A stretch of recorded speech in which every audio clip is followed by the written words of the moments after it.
Okay, some of you may know Andrew. Andrew's an awesome guy. He helps me out with Chop Chop all the time. But he also lives in Providence, is a writer, editor, artist, and creator of storytelling experiences for clients around the world. He runs Stack America, a subscription club for people who love independent magazines, and he's written for a few small publications such as Wired, The Wall Street Journal, The Times of London, The Believer, among many others.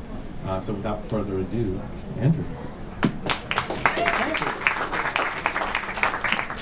So, there's something you should all know about my mother. Which is that when a butterfly flaps its wings in Peru, she will buy all of the umbrellas in London just in case. So when it came that my wife and I were in England getting ready to come back to Providence, and she said, but a volcano has erupted in Iceland. We're like, okay, that's one of the more weird things she said to us, but that's fine. Except for the fact that it turned out to be true, and the fact that it did actually cause a huge problem. We were stuck. Thousands of people were stuck. The ash cloud settled over Europe. Nobody knew how long it was going to be there. Nobody knew if planes were going to be stopped for years. It was a very strange moment. There was nobody to blame. It wasn't like 9/11. There wasn't a shock. It was just this strange situation. Now, we had a connecting flight in Dublin, so we decided to make our way there any way we could. We were quite literally in the same boat as a number of other people, all in the same situation. Everybody trying to figure out what was going on, what did it mean? And so we sat down to think about it. Now, I did say that we were in Dublin, so we found a way to think about it. And we were thinking about how we could process this moment. What was happening? And what did it mean? And was there a way that we could get together with other people and just try and talk about what was happening? Now, like Michael mentioned, I work a lot in magazines. I have huge collections of them. I've written books about them. I consult with magazines. I do all kinds of different things. I do digital things as well, but there's something about magazines and books as well, as physical objects, that they're great for making a souvenir of a time, a place, a shared moment, something that you can keep and then you can refer to it in a different way than something digital.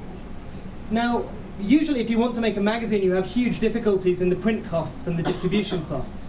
But there's a service called MagCloud. It started about 1.5 years ago. It's a Hewlett-Packard service. You upload a PDF, and then you can print one copy of your magazine. And that's it. And other people can buy them too, so they deal with all of the printing costs.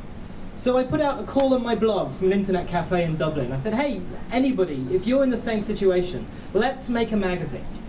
Now, it got picked up by some blogs like Boing Boing, NPR did a story about it, the Philadelphia Inquirer did something, The Guardian did something. Within 12 hours, I had 60 people all around the world who I've never met saying, this sounds like a great idea, what can we do? Here's some of the places where these people were, everywhere from New Jersey, Singapore, Stuttgart, a lot of people in London and New York, Sydney, Australia, Kuala Lumpur. And so I set them all a certain number of tasks. I said, okay, let's tell this story. First of all, you all have to do 3 tasks that are identical. The first one is I want you to fill out a survey that I've put online. That includes questions like, if you were never to leave where you are, what would your life be like? And this was one of the questions everybody was thinking. You know, what happens if I'm here for a year? I asked everybody to take a photograph of the bed they were sleeping in, and to go into a cocktail bar and ask the barman to invent a cocktail called the Volcano. And then get them to write down the recipe. Now, I also asked them a little bit about themselves and the ways that they might want to express themselves or how they might want to think about what they're doing. So there was a jewelry maker who was stuck in Korea, so I asked her to find transport tickets and bus tickets and make a necklace. There was a guy who sketches out cartoons, so I asked him to draw out his journeys in his Moleskine. There was a graffiti artist who makes stencils, so I asked him to create this sort of cry out for the street saying, defeat volcano.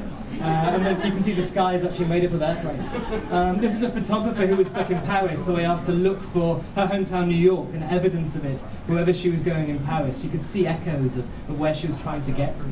This is a waiter called Dwarkat. There was a girl who I'm pretty sure she had an affair with him. She wanted to write about him, and also there was a photographer in the same city, so I put them together and they told his story. Richard Dansky is a horror writer, so he wrote the horror story set inside the ash cloud for me. A DJ who couldn't go on tour in the end, he created a playlist to play in abandoned airports.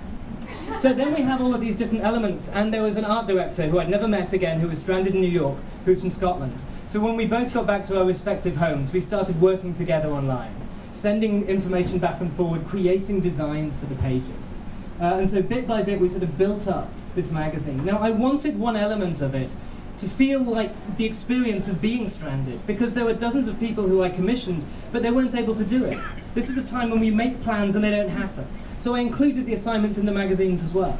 The features you can't read, the subjects that I wanted to be covered but couldn't be. You have this sort of semi-frustrating feeling. This is what it was.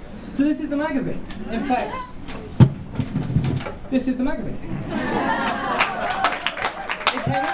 It came out in September. It's 86 pages. It's print on demand, which means that it's continually available all the time, and all the profits go to the International Rescue Committee, which is it's a charity non-profit to help people who are stranded all over the world, help refugees who are more permanently stranded. So it started to get coverage in different places: Condé Nast, BBC, Wired, El País in Spain, Swedish Travel magazine. And so far we've sold more than 230 copies, which means more than $1,500 so far raised. But it's infinitely available, so you can still go online and get hold of it. Now we weren't the only people, of course, to artistically react to what was happening. It's being human when something you can't understand that's bigger than you try and create around it. What's different is that with the web, with these digital printing possibilities, you can get this work out there much better. You can get people to see it, you can distribute it, you can share. You can also use different technology. This is an espresso book machine, for example. There's one in Harvard Bookstore. This will print and bind a book in less than 10 minutes. And you can take along your own things that you can get print and bound into a book, and the book costs $6. So suddenly this technology is here. So the question is, what stories should we be telling? What kind of events should we be sharing? Is this the kind of thing with the Chilean miners, for example? Should there be somebody there helping coordinate everybody on both sides to create a souvenir of their stories, to help people reflect on what's happening to them? Now, I don't know any of the answers to this. I'm talking to a lot of designers and creators right now about doing more of these kinds of projects. But this is what we're going to see more and more regardless, the ability to create a physical thing and then to distribute it and share it, with people you've never met. So it's now available. If you go to magcloud.com and search for Stranded, you can get to it. And this is my website as well, and you can see more about the kinds of media experiments I'm playing with. This is a kind of really interesting time for storytelling, and the possibilities are really fascinating. So go and tell some stories.